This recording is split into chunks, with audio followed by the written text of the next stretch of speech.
Hello students, welcome to Dronacharya IS YouTube channel. I am Dr. Daman Benipal presenting you daily current affairs covering 16th January 2022. इस video lecture में हम आज के the Hindu newspaper में आए हुए वो सभी इम्पॉर्टेंट न्यूज़ आर्टिकल्स डिस्कस करेंगे जो कि हमारी UPSC preparation point of view से इम्पॉर्टेंट हैं. So let's begin with it. तो चलिए शुरुआत करते हैं आज के हमारे पहले न्यूज़ आर्टिकल से which is about India and Nepal. तो recently prime minister Narendra Modi की एक पब्लिक रैली थी हल्द्वानी में जहां पे उन्होंने अपनी स्पीच में मेंशन किया कि BRO border roads organisation Tanakpur Pithoragarh all weather connectivity के साथ साथ एक रोड और बिल्ड करना चाहते हैं which will connect with Lipulekh and even उसके बियॉन्ड भी इन रोड्स को एक्सटेंड किया जाएगा. तो बेसिकली इंडिया ने अपना जो प्लान है to make roads till Lipulekh इसे क्लियर किया, जिसको लेकर नेपाल के अंदर हमें काफ़ी ज़्यादा series of reactions public statements देखने के लिए मिल रही हैं. नेपाल में जब से ये रैली हुई है तब से जो नेपाली ऑपोजिशन है या फिर जो मेंबर्स हैं इस वक्त नेपाली कांग्रेस के दे हैव प्रोटेस्टेड एंड वो नेपाल के प्राइम मिनिस्टर शेर बहादुर दुआबा के ऊपर प्रेशर बना रहे हैं कि उन्हें ये इशू इंडिया के साथ रेज करना चाहिए. इसी चीज़ को लेकर इंडियन एम्बेसी काठमांडू से भी स्टेटमेंट आई है कि जो गवर्नमेंट ऑफ इंडिया की जो पोजीशन है on the India Nepal boundary it is well known. ये कंसिस्टेंटली ऐसे ही रही है और इसे इवन कम्युनिकेट भी किया गया है विद गवर्नमेंट ऑफ नेपाल. अच्छा जी, तो यहाँ से हमें ये पता होना चाहिए कि उत्तराखंड में जो हमारे ग्रेटर हिमालयाज़ हैं, जो ग्रेट हिमालयाज़ उत्तराखंड से पास करते हैं, वहाँ पे हमारी 4 पिलग्रिम डेस्टिनेशंस हैं. जैसे कि for example we have Yamunotri in Uttarakhand, Gangotri, Kedarnath and Badrinath. तो इन सब के लिए एक 4 धाम हाईवे प्रोजेक्ट लॉन्च किया गया जिसके अंदर 3 नेशनल हाईवेज बनाए जाएंगे. One being from Rishikesh to Mana, Rishikesh से पूरा का पूरा माना को कनेक्ट किया जाएगा एंड यहाँ पे रास्ते में रुद्रप्रयाग, जोशीमठ और बद्रीनाथ भी आ जाएंगे, इंक्लूड हो जाएंगे. देन एक और नेशनल हाईवे जो कि ऋषिकेश को गंगोत्री के साथ कनेक्ट करवाएगा, ये प्लान है. और तीसरा जो इसके अंदर आता है that is very close to India and Nepal border. ये देखिए यहाँ पे आपको दिखेगा कि this is India and Nepal border and इसके बिल्कुल पास हमारा एक और हाईवे जा रहा है from Tanakpur to Pithoragarh.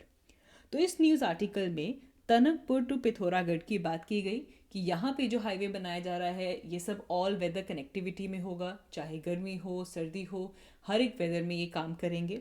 And इसके लिए कहा गया है कि इसे एक्सटेंड किया जा रहा है अप टिल लीपू लेक और उस एरिया के अंदर भी और रोड्स बनाई जाएंगी.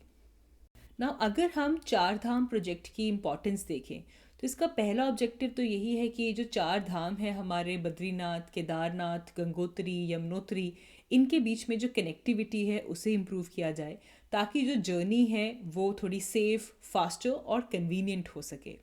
और इसी के साथ साथ इस पर्टिकुलर प्रोजेक्ट का रोल हमारी नेशनल सिक्योरिटी में भी है क्योंकि ये सभी रोड्स एक स्ट्रेटेजिक फीडर रोड्स बन सकती हैं जो कि इंडिया और चाइना बॉर्डर को कनेक्ट करती हैं. स्पेशली अगर हम इस रीजन के आसपास देखें तो देहरादून और मेरठ ये 2 ऐसे आर्मी कैंप्स हैं जहाँ पे मिसाइल बेसिस हैं और हैवी मशीनरीज हैं. तो वहाँ से this can be acting as a feeder roads और इन सबको हम पहुँचा सकते हैं towards India and China border. Now ये जानना ज़रूरी है कि इन 4 धाम जो प्रोजेक्ट है इसकी जो इम्प्लीमेंटेशन है, एक तो Uttarakhand state public work department इसमें काम करेगा तो स्टेट का PWD इसमें आ जाएगा एंड साथ ही में बॉर्डर रोड ऑर्गेनाइजेशन ये मेन यहाँ पे एजेंसी है along with national highway and infrastructure development corporation limited. तो बेसिकली यहाँ पे national highway infrastructure development corporation limited ये फुल्ली ओन्ड कंपनी है. इसे ministry of road transport and highway completely own करता है. तो ये तीनों मिलकर along with border road organisation and Uttarakhand state public work department ये तीनों मिलकर 4 धाम प्रोजेक्ट को इम्प्लीमेंट कर रहे हैं. आगे बढ़ते हैं.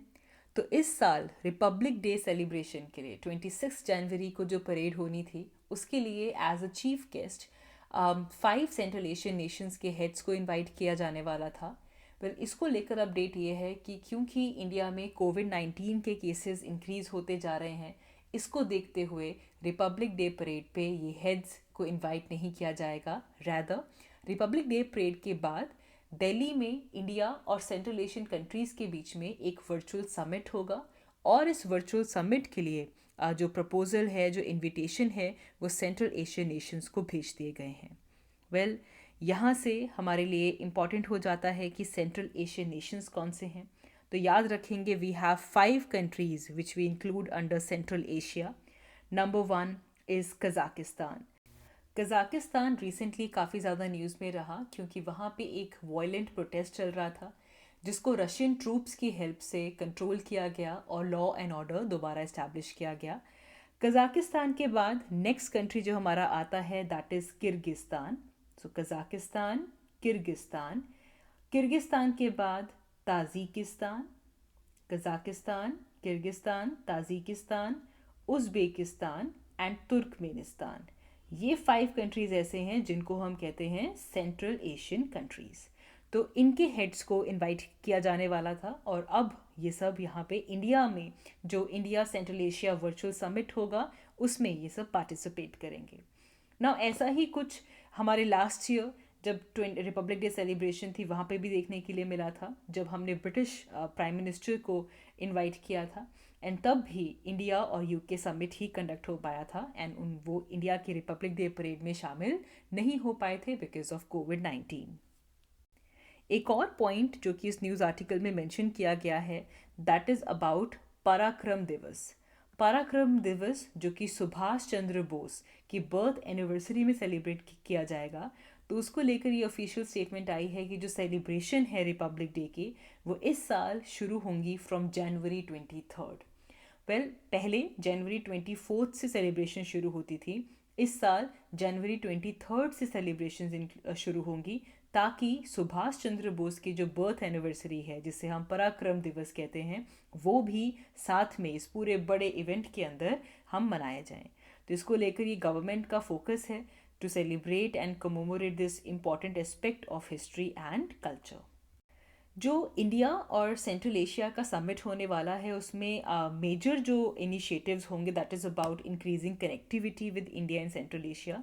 किस तरह से हम आपस की कनेक्टिविटी इंक्रीज़ करें, ट्रेड किस तरह इंक्रीज़ किया जा सकता है एंड आपस में रीजनल कोऑपरेशन इंक्रीज़ करने को लेकर इंडिया और सेंट्रल एशियन समिट के अंदर हमें इनिशिएटिव्स देखने के लिए मिल सकते हैं। आगे बढ़ते हैं। हमारा next news article WTO world trade organisation ने जो इंडिया के अंदर शुगर सब्सिडीज़ दी जा रही हैं उसको लेकर जो वर्डिक्ट दिया इसके बारे में है ना। इससे पहले कि हम समझें कि इस न्यूज़ आर्टिकल में क्या दिया गया है, पहले कुछ बेसिक्स को क्लियर करते हैं। सबसे पहले समझते हैं कि गैट क्या है, general agreement on tariff and trade. अगर हम गैट के ओरिजिन्स को ट्रेस करें तो इट गोज़ बैक टू 1944 जब ब्रेटन वुड्स कॉन्फ्रेंस होती है। ब्रेटन वुड्स कॉन्फ्रेंस काफ़ी इंपॉर्टेंट है बिकॉज वर्ल्ड वॉर 2 के बाद हमारा जो पूरा फाइनेंशियल सिस्टम था इसको लेकर यहाँ पे फाउंडेशंस ले की गई थी। ब्रेटन वुड कॉन्फ्रेंस के बाद 2 इम्पॉर्टेंट की इंस्टीट्यूशन इस्टेब्लिश हुए। पहला IMF international monetary fund and second was world bank. 1947 में 3 साल बाद गैट को 23 कंट्रीज़ ने साइन किया जेनेवा में एंड इसके बाद ये फोर्स में आता है फ्रॉम 1 जनवरी 1948। इसका मेन पर्पस ये है basically to phase out the use of import quotas. जो इम्पोर्ट कोटास थे उसके यूज़ को फेज़ आउट करना and to reduce the tariffs on merchandise trades. जो ट्रेड हो रहे हैं इसके ऊपर जो टैरिफ्स लग रहे हैं उसे रिड्यूस करना ताकि जो इंटरनेशनल ट्रेड है वो प्रमोट हो सके। यहाँ पे सबसे इम्पॉर्टेंट बात यह है कि 1948 से लेकर 1995 तक GATT was the only multilateral instrument which was governing international trade. Now GATT के जो 1947 के प्रोविजंस थे इसे गैट के 1994 प्रोविजंस के अंदर इनकॉर्पोरेट किया गया।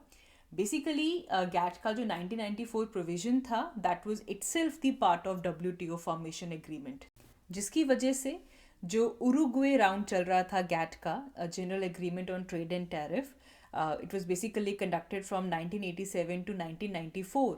ये अल्टीमेटली कल्मिनेट होता है इन माराकेश एग्रीमेंट, एंड जिसके बाद वर्ल्ड ट्रेड ऑर्गेनाइजेशन इस्टेब्लिश होती है.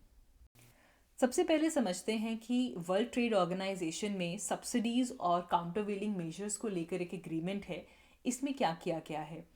तो सब्सिडीज़ और काउंटरवेलिंग मेजर ना समझना होगा कि जब भी हम इंटरनेशनल ट्रेड की बात करते हैं तो उसके अंदर सब्सिडी एक काफ़ी इंपॉर्टेंट चीज़ है, क्योंकि अगर एक कंट्री के अंदर सब्सिडी प्रोवाइड की जा रही है तो उसकी जो कॉस्ट है वो डिक्रीज़ हो जाती है, जिसकी वजह से इंटरनेशनल मार्केट के अंदर उसके जो प्राइसेस हैं वो फॉल करते हैं एंड वो काफ़ी ज़्यादा कॉम्पिटिटिव हो जाती है.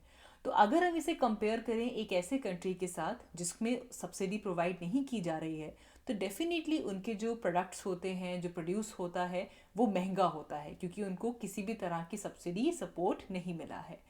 तो ऐसे केस में इंटरनेशनल ट्रेड के अंदर अब जिनका प्रोड्यूस सस्ता है वो डेफिनेटली ज़्यादा बिकेगा, एंड डेफिनेटली इसकी वजह से जो बाकी कंट्रीज़ हैं उनकी जो डोमेस्टिक मार्केट्स हैं उस पर असर होता है. तो काउंटर वेलिंग ड्यूटीज़ लगाई जाती हैं ताकि जो कम प्राइस हुआ है उसे इंक्रीज़ किया जा सके, एडिशनल टैरिफ्स लगाए जाते हैं. तो ऐसी सब चीज़ों को लेकर WTO का इसको लेकर एग्रीमेंट है. इस एग्रीमेंट में किस तरह वर्ल्ड वाइड सब्सिडीज़ को यूज़ किया जाएगा, उसको लेकर प्रिंसिपल, उसको लेकर डिसिप्लिन्स को इस्टेब्लिश किया जाता है. साथ ही में जो दूसरे कंट्रीज हैं वो किस तरह के एक्शंस ले सकते हैं ताकि उनकी कंट्री में, उनकी डोमेस्टिक मार्केट में जो एडवर्स इफेक्ट हो रहा है बिकॉज ऑफ सब्सिडी, उसे वो काउंटर कर सके. तो ये प्रोविजंस भी, ये रेगुलेटेड एक्शंस भी इस एग्रीमेंट में दिए गए हैं. साथ ही इसमें ये प्रोविज़न भी ऐड किया गया है कि कोई भी कंट्री WTO के डिस्प्यूट सेटलमेंट प्रोग्राम जो है, जो प्रोसीजर है, इसको फॉलो कर सकता है ताकि वो दूसरे कंट्री के अंदर जो सब्सिडी है उसे विड्रॉ करवा सके या फिर जो एडवर्स इफेक्ट हो रहे हैं उसे रिमूव कर सके. ऐसे ही एक और एग्रीमेंट है WTO का इन टर्म्स ऑफ एग्रीकल्चर, जिसके अंदर इसका मेन एम है कि जो ट्रेड बैरियर्स हैं उससे रिमूव किया जा सके ताकि इंटरनेशनल ट्रेड प्रमोट हो, एंड साथ ही में एक तरह का ट्रांसपेरेंट मार्केट एक्सेस मिले सभी को. ठीक है, और जो ग्लोबल मार्केट्स हैं वो इंटीग्रेट हो, एक पूरा का पूरा वेल एस्टैब्लिश्ड नेटवर्क बन सके इन टर्म्स ऑफ इंटरनेशनल ट्रेड. ना इसे लेकर WTO का एक एग्रीकल्चरल कमेटी है जो कि पूरा देखती है कि किस तरह से इस एग्रीमेंट को इम्प्लीमेंट किया जाए. तो इस न्यूज़ आर्टिकल में बेसिकली डिस्प्यूट की बात हो रही है. तो इंडिया के अंदर जो शुगर केन को लेकर सब्सिडी दी जाती है उसको लेकर डिस्प्यूट चल रहा है, जिसमें ऑस्ट्रेलिया, ब्राज़ील और ग्वाटेमाला ने कंप्लेन किया था. एंड इसीलिए समझते हैं पहले कि WTO के अंदर डिस्प्यूट सेटलमेंट को लेकर बेसिक प्रोसीजर क्या है, then we will come to this article. तो अगर हम WTO में डिस्प्यूट रिड्रेसल देखें, so according to world trade organisations rule, जो WTO के जो मेंबर्स हैं दे कैन फाइल केस, वहाँ पे केस कर सकते हैं. एंड इसको लेकर सबसे पहले जो स्टेप हुआ है दैट इज़ बायलेटरल कंसल्टेशन. जो नेशंस इन्वॉल्व हैं वो पहले बैठें और एक दूसरे के साथ कंसल्टेशन करें एंड एक किसी नतीजे पे पहुँचें. तो पहला स्टेप बायलेटरल कंसल्टेशन का है. लेकिन अगर दोनों साइड्स एग्री नहीं करती हैं टू रिजॉल्व द मैटर, तो ऐसे केस में they can establish a dispute settlement panel. तो ये जो न्यूज़ आई है, it is about the verdict given by WTO's dispute settlement panel. However, एक इम्पॉर्टेंट चीज़ आपने याद रखनी है कि जो डिस्प्यूट सेटलमेंट पैनल की जो रिपोर्ट है या फिर जो रूलिंग है, इसको चैलेंज किया जा सकता है एट WTO's एपेलेट बॉडी. ये बहुत इंपॉर्टेंट है. इसीलिए अभी जो WTO ने अपना वर्डिक्ट दिया, अब बेसिकली हुआ क्या, ऑस्ट्रेलिया, ब्राज़ील और ग्वाटेमाला ने इंडिया जो डोमेस्टिक सपोर्ट दे रहा है शुगर केन प्रोड्यूसर्स को, इसको लेकर कंप्लेन की थी, जिसकी वजह से WTO के डिस्प्यूट सेटलमेंट पैनल ने अपना वर्डिक्ट दिया है, अपनी रूलिंग दी है, जिसमें उन्होंने ये कहा है कि येस, इंडिया जो सपोर्ट दे रहा है अपने शुगर केन प्रोड्यूसर्स को, that is against the international norms, international rules settled bye WTO. ना इसको पहले डिटेल में समझेंगे. अब क्योंकि ये कहा गया है कि डिस्प्यूट सेटलमेंट पैनल की जो भी रूलिंग है, जो भी रिपोर्ट है, इसे चैलेंज किया जा सकता है at WTO's appellate body. So therefore India ने भी अपील फाइल कर दी है WTO के एपेलेट बॉडी में, एंड उनका जो भी वर्डिक्ट आता है that is final authority on such trade dispute. उसके बाद कोई और प्लेटफॉर्म नहीं है। तो इंडिया ने इस वर्डिक्ट को लेकर अब WTO एपेलेट बॉडी के अंदर अपील कर दी है ना। यहाँ पे नोट करने वाली बात यह है कि WTO की जो एपेलेट बॉडी है वो फंक्शनिंग ही नहीं है, वो इस वक्त फंक्शन ही नहीं कर पा रही है। एंड जिसका मेन रीज़न ये है कि जो मेंबर कंट्रीज़ हैं उनमें डिफरेंसेस आ गए हैं इन terms of appointment of member in this body. इस बॉडी के अंदर किस तरह से मेंबर्स को अपॉइंट किया जाए, इसको लेकर एक कॉमन कंसेंसस नहीं बन पा रहा है। एंड जो एपेलेट बॉडी है ये फंक्शन नहीं कर पा रही है, जिसकी वजह से इस वक्त मोर देन 20 डिस्प्यूट्स पेंडिंग हैं एपेलेट बॉडी के साथ, जो कि बनी ही नहीं है। इसको भी अगर हम डिस्कस करें शॉर्टली तो बेसिकली यूनाइटेड स्टेट्स ब्लॉक कर रहा है the appointment of the members. तो इंडिया ने अपील कर दी है एपेलेट बॉडी के पास, बट एपेलेट बॉडी इस वक्त फंक्शनिंग नहीं है। सो 2019 में ऑस्ट्रेलिया, ब्राज़ील और ग्वाटेमाला ने इंडिया के खिलाफ कंप्लेन की, जिसमें उन्होंने कहा कि इंडियन गवर्नमेंट जो शुगर प्रोड्यूसर्स को सब्सिडीज़ दे रही है that is against the international trade rules. Now इसको लेकर अब हमें पता होना ज़रूरी है कि WTO के रूल्स बोलते क्या हैं। सो अकॉर्डिंग टू WTO जो सब्सिडीज़ हैं they can not exceed 10% of total value of sugar production. जितनी भी शुगर प्रोडक्शन हो रही है उससे 10% ज़्यादा सब्सिडीज़ नहीं दी जा सकती। इन कंट्रीज़ को ये लगता है कि इंडिया जो सब्सिडीज़ दे रही है इसकी वजह से इंडिया में शुगर केन की प्रोडक्शन बढ़ गई है, एंड रिजल्टेंटली इनका जो शुगर केन का जो प्राइस है वो ड्रॉप हो चुका है इन द ग्लोबल मार्केट। तो जिसकी वजह से इंडिया की शुगर केन को ज़्यादा लोग ख़रीद रहे हैं, वो ज़्यादा कॉम्पिटिटिव हो चुकी है as compared to other countries. इसे लेकर WTO के डिस्प्यूट सेटलमेंट पैनल ने अपनी रूलिंग में ये कहा कि जो इंडिया की शुगर पॉलिसी है वो डेफिनेटली फेवर कर रही है इंडियन प्रोड्यूसर्स को, एंड जिसकी वजह से जो फॉरेन प्रोड्यूसर्स हैं उनके जो प्रोडक्ट है वो डेट्रीमेंट हो रहा है। अब इंडिया के लिए शुगर केन काफ़ी इंपॉर्टेंट है, बिकॉज अगर हम फैक्ट देखें तो India is second largest sugar producer in the world after Brazil. Number 1 पे कौन है? ब्राज़ील, और नंबर 2 पे आता है इंडिया। इसको लेकर इंडिया का स्टैंड ये रहा है कि इंडिया ने आर्ग्यू किया है कि उन्होंने कोई भी direct subsidy sugar cane farmers को नहीं दी है, एंड जिसकी वजह से उन्होंने कोई भी इंटरनेशनल ट्रेड रूल ब्रेक नहीं किया है। इस पॉइंट से बाकी की जो कंट्रीज़ हैं वो कन्विंस नहीं हुए हैं, क्योंकि बहुत सारी चीज़ों को वो यहाँ पे काउंट कर रहे हैं। फॉर एग्जांपल सेंटर और स्टेट गवर्नमेंट इंडिया के अंदर मैंडेट करती है, जिसमें वो मिनिमम प्राइस जो होता है, जिसे हम फेयर एंड रिम्यूनरेटिव प्राइस बोल सकते हैं, इसे फिक्स करते हैं, जिसके तहत जो शुगर मिल्स हैं वो शुगर केन बाय करती है फ्रॉम फार्मर्स।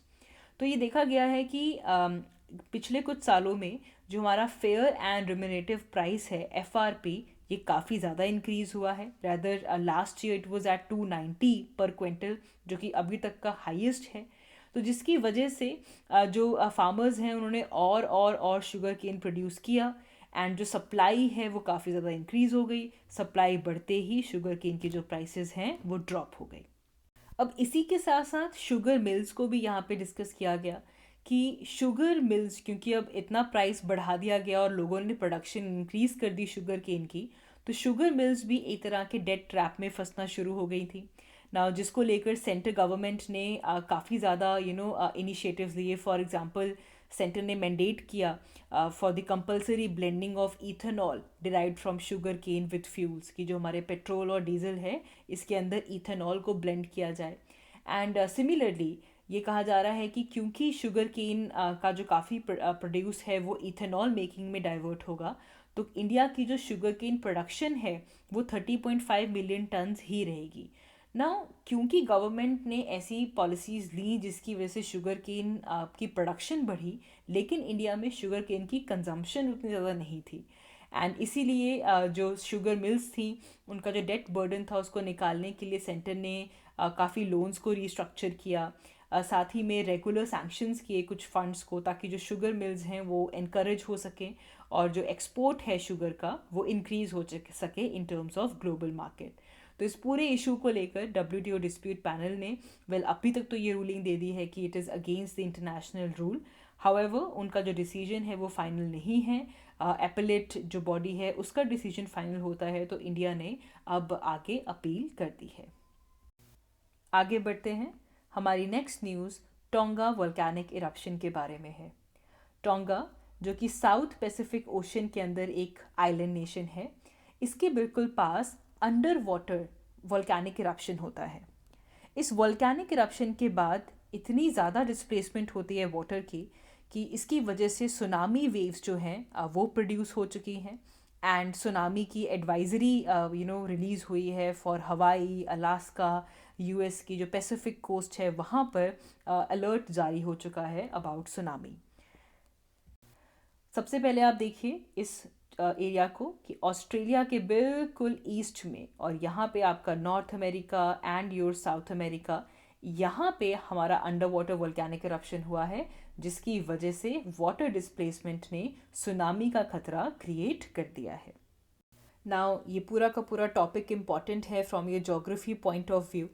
आप जब प्लेट टेक्टोनिक्स पढ़ते हैं तब आप रिंग ऑफ फायर को डिस्कस करते हैं। रिंग ऑफ फायर जिसे हम सर्कम पैसिफिक बेल्ट भी बोलते हैं, पैसिफिक ओशन के अराउंड एक पूरा का पूरा रीजन जो कि जहाँ पे एक्टिव वोल्केनोज और काफ़ी ज़्यादा फ्रीक्वेंट अर्थक्वेक्स हमें मिलते हैं, इस एरिया को आप डिस्कस करते हैं। It is mainly result of plate tectonics. यहाँ पे हमारे पास ओशेनिक प्लेट है, पैसिफिक प्लेट। ये पैसिफिक प्लेट दोनों ही तरफ कन्वर्ज कर रही होती है, बेसिकली ये सबमर्ज कर रही होती है around the less denser plates. तो ये ओशेनिक प्लेट की सबमर्जेंस की वजह से यहाँ पे हमें वोल्केनिक इरप्शन, अर्थक्वेक्स देखने के लिए मिलते हैं। तो जितने भी हमारी अर्थ की सरफेस पे मेजॉरिटी अर्थक्वेक्स आते हैं, वोल्केनिक इरप्शंस होती हैं, they all take place along ring of fire. ये ring of fire nearly 40,000 kilometres तक स्ट्रेच्ड है। इसके अंदर काफ़ी सारी टेक्टोनिक प्लेट्स की जो बाउंड्रीज़ हैं वो इंक्लूड हो जाती हैं। फॉर एग्ज़ाम्पल अगर हम यहाँ पे देखें तो आपकी नॉर्थ अमेरिकन प्लेट आ जाती है। नॉर्थ अमेरिकन प्लेट के बिल्कुल साथ में हुआन दे फूका प्लेट, ये यहाँ पे प्रेजेंट है। Then we also have Cocos plate जो यहाँ पे इंक्लूड होती है। Then we have South American plate here as well, Nazca plate.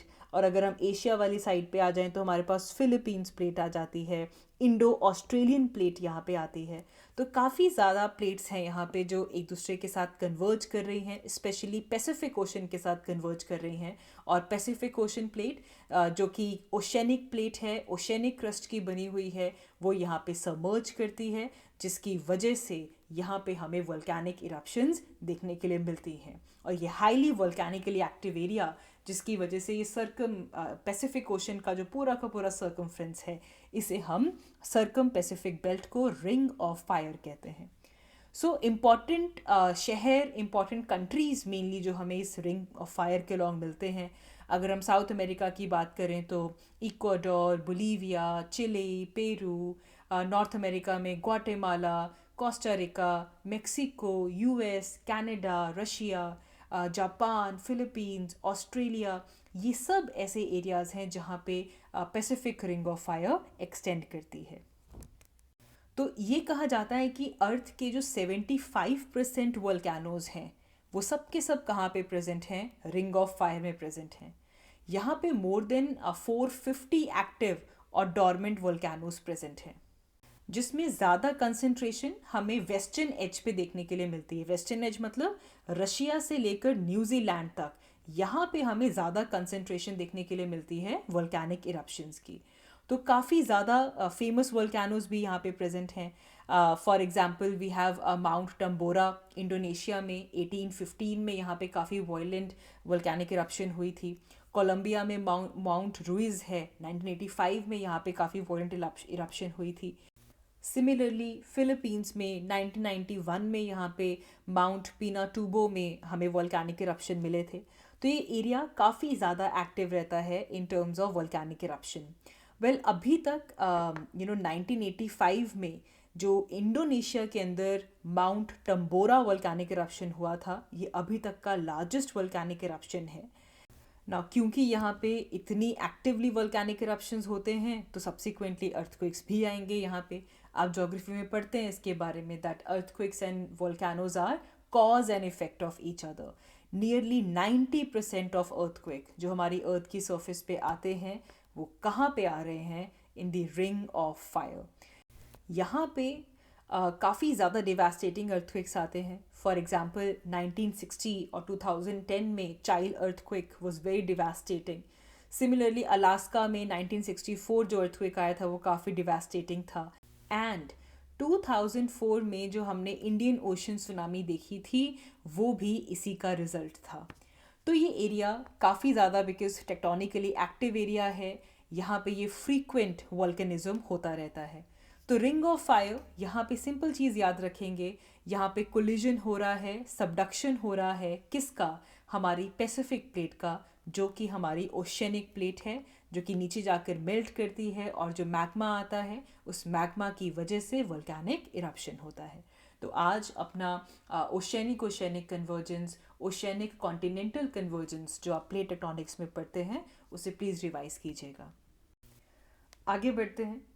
हमारी नेक्स्ट न्यूज़ चाइना की जो डोमिनेंस है in terms of rare earth metal या फिर रेयर अर्थ मिनरल्स को लेकर, इसे लेकर कहा जा रहा है कि यूएस के अंदर एक प्लान बन रहा है जिसमें वो गारंटी करेंगे, they will ensure United states कि उनको लगातार रेयर अर्थ मिनरल्स की सप्लाई मिलती रहेगी।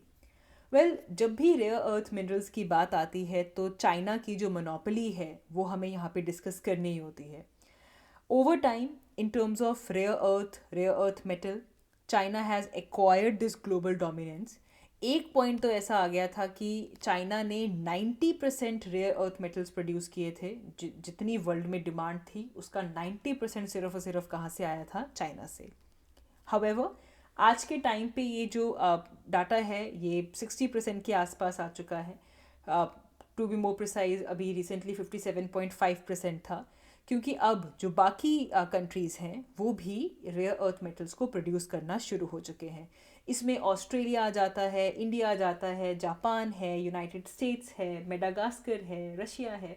तो क्योंकि बाकी सब ने भी प्रोड्यूस करना शुरू किया, इसीलिए चाइना का जो प्रोडक्शन का जो वो है वो रिड्यूस होकर अब अराउंड 60% के आसपास आ चुका है। और इसे लेकर अगर हम थोड़ा बैकग्राउंड और देखें तो 2010 में चाइना ने रेयर अर्थ मेटल का जो शिपमेंट था उसे बंद कर दिया था। जापान, यूएस, यूरोप इन सबको इसका शिपमेंट्स नहीं पहुंच रहा था, जिसकी वजह से इन्होंने अपनी प्रोडक्शन यूनिट अब ऑस्ट्रेलिया में और आसपास का जो एशिया, अफ्रीका और जो लैटिन अमेरिका एरिया है यहाँ पे शिफ्ट कर दी थी। तो बेशक जो शेयर है वो रिड्यूस ज़रूर हुआ, 90% से 60% के आसपास हम ज़रूर पहुँचे, बट अभी भी चाइना की जो डोमिनेंस है वो वैसी की वैसी बरकरार है। यहाँ पर हमें पता होना चाहिए कि रेयर अर्थ मेटल्स हैं क्या। तो बेसिकली ये 17 मेटालिक एलिमेंट्स का सेट है, जिसमें से 15 एलिमेंट्स तो हमारे पीरियोडिक टेबल का जो लेंथेनाइड ग्रुप है उसमें से आते हैं। तो 15 are from lanthanide group of periodic table, and इसमें दो ऐड कर लीजिएगा, scandium and yttrium. It is not possible कि आप 17 के 17 रेयर अर्थ मेटल्स को याद करें। इसमें cerium, dysprosium, erbium, europium, gadolinium, holmium, बहुत सारे हैं ये। आपने ये याद रखना है कि इन 17 में से जो 15 हैं वो लेंथेनाइड ग्रुप में आते हैं, और इनमें से दो ऐसे हैं, स्कैंडियम और यट्रियम, जो कि वही सेम फिजिकल और केमिकल प्रॉपर्टी शो करते हैं जो कि लेंथेनाइड्स की होती हैं। ये जो मटेरियल है इनमें काफ़ी यूनिक मैग्नेटिक और इलेक्ट्रोकेमिकल प्रॉपर्टीज़ होती हैं, और इसीलिए इनको बहुत सारी मॉडर्न टेक्नोलॉजीज़ में यूज़ किया जाता है। इसे consumer electronics, computer, network, communication, health care, national defence, इन सब में यूज़ किया जा सकता है। इवन जो हमारी फ्यूचरिस्टिक टेक्नोलॉजीज़ हैं, they also need the rare earth elements. For example जो हमारी हाई टेम्परेचर कंडक्टिविटी हो, सेफ स्टोरेज की बात हो, transport of hydrogen from post hydrocarbon economy हो, इन सब के अंदर जो रेयर अर्थ मेटल्स हैं, रेयर अर्थ एलिमेंट्स हैं, इनका यूज़ काफ़ी इम्पॉर्टेंट है। इनको रेयर अर्थ इसलिए कहते हैं बिकॉज पहले it was very difficult to extract them. ये जो इनकी ऑक्साइड्स जो होते थे वहाँ से इनको एक्सट्रैक्ट करना काफ़ी डिफ़िकल्ट था, एंड इसीलिए इनको कहा जाता था रेयर अर्थ एलिमेंट्स। तो ये दे अकर इन मैनी मिनरल्स, ये मिनरल्स में होते हैं, और ज़्यादातर इनकी जो कंसनट्रेशन होती है वो काफ़ी लो होती है, और इसीलिए इसको काफ़ी ज़्यादा रिफ़ाइन करना पड़ता है in terms of economical manner. So that is it for today's video. इस वीडियो लेक्चर में हमने आज के द हिंदू न्यूज़पेपर में आए हुए वो इम्पॉर्टेंट टॉपिक्स को कवर किया है जो कि हमारे UPSC examination point of view से इम्पॉर्टेंट है। I hope you guys enjoyed this lecture. So that is all from my side. Thank you very much. Thanks for watching Dronacharya IAS YouTube channel. Thank you.